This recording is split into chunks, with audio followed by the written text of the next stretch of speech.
And it's a camera that the nurses put on their head. Yeah, if you want to see this, it really is a remarkable first-person look, and you really get a sense of how desperate the situation is. It's on our website, KFIAM640.com, keyword Thompson and Espinosa. Life is rough, then you die. What else can we do? We don't do it. Who will do it for us?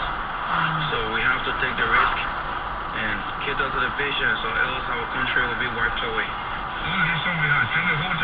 So working in high-risk zone is highly dangerous. They have so many patients in agony. Patients are crying in pain. Some patients are dying unconscious. Some patients need help. Some patients cannot move any longer. And you see some patients, you cannot do anything for them. They are dying. All you do is you watch them die. Sometimes you pray for them. And do the little you do and just hope that something miraculous happens. Dr. Moses got 1 day's training before going into these wards. Imagine that. Yeah. Imagine that. And what do you think he makes? And what do you think he makes? No, well, he's doing it clearly out of the goodness of His heart. Yeah, and that's how desperate they are for people to go in there.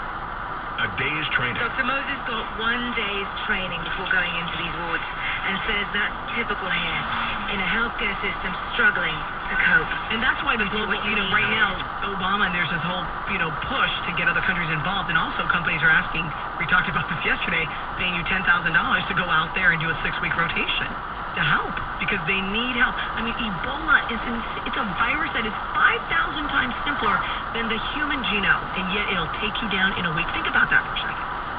We need to figure out this virus.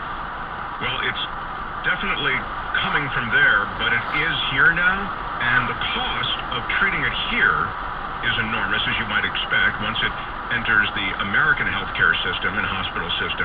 We'll run through a couple of those costs next. Also, the cost